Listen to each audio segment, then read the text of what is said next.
Habari kila mtu. Kwa hivyo, uvimbe wa seli ndogo za endokrini pia huitwa saratani za seli ndogo. Maeneo ambapo inaweza kuathiri ni mapafu. Kisha inaweza kuwa kwenye ini, inaweza kuwa kwenye kongosho, inaweza kuwa kwenye tezi za adrenal na mara chache sana kwenye ubongo pia. Ya kawaida zaidi kati ya hizi saratani za endokrini ni kutoka kwenye pafu. Kwa kawaida, inahusishwa na uvutaji sigara.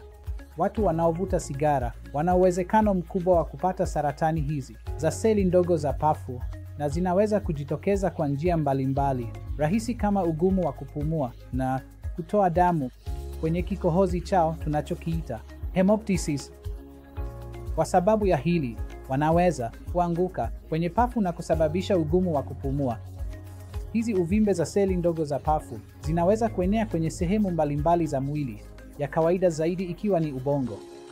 Kutoka kwenye pafu la msingi inapokwenda kwenye ubongo inaitwa metastasis. Inaweza pia kuenea au kusambaa kwenye mifupa. Inaweza pia kusambaa kwenye ini. Inaweza pia kusambaa kwenye tezi za limfu. Kwa hivyo, matibabu yanatofautiana kwa hali hizi zote. Inapokuwa imejikita kwenye pafu pekee, basi tunachofanya ni kutoa chemotherapy. Baada ya chemotherapy, tunaweza pia kuangalia sehemu ya mionzi, sio tu kwenye pafu, bali kama kinga. Kinga inamaanisha ili isisambae kwenye ubongo. Tunatoa pia mionzi kwenye ubongo kama tahadhari ili kusiwe na tatizo katika hatua ya baadaye.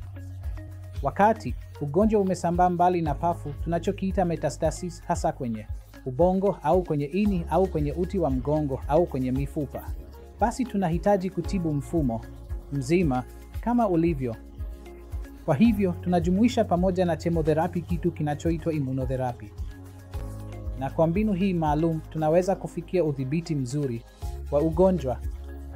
Bila shaka, wakati umeenea hadi kwenye ubongo, tunahitaji pia kuzungumzia kipengele cha mionzi kwa maeneo haya maalum, kwa sababu ubongo ni eneo nyeti sana.